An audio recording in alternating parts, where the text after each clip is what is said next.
మరో 3 కోట్ల ఇల్లు ప్రధానమంత్రి ఆవాస్ యోజన కింద నిర్మాణం గ్రామాలు పట్టణాల్లో మంజూరుకు ఆమోదం.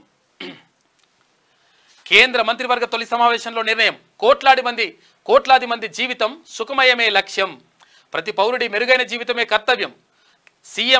పీఎం కిసాన్ పై ప్రధాని మొదటి సంతకం చేసిండు.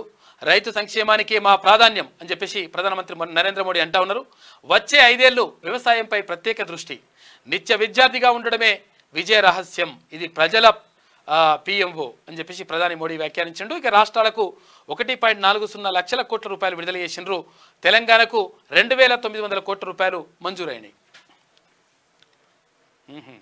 మరో 3 కోట్ల ఇల్లు ఇస్తారని చెప్పేసి అంటా ఉంది ప్రభుత్వం.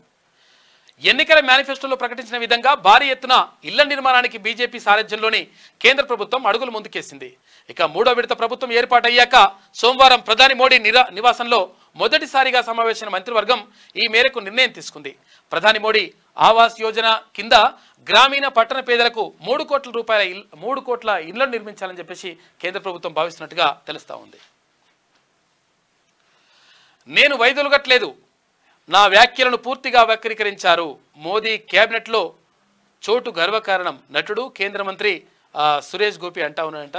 ఆయన వైదొలుతున్నట్టుగా వార్తలు వచ్చినాయి. నేను ఏం పోవట్లేదు, నేను అందులో నుంచి వెళ్ళిపోవట్లేదు అని చెప్పేసి ఆయన అంటా ఉన్నాడు.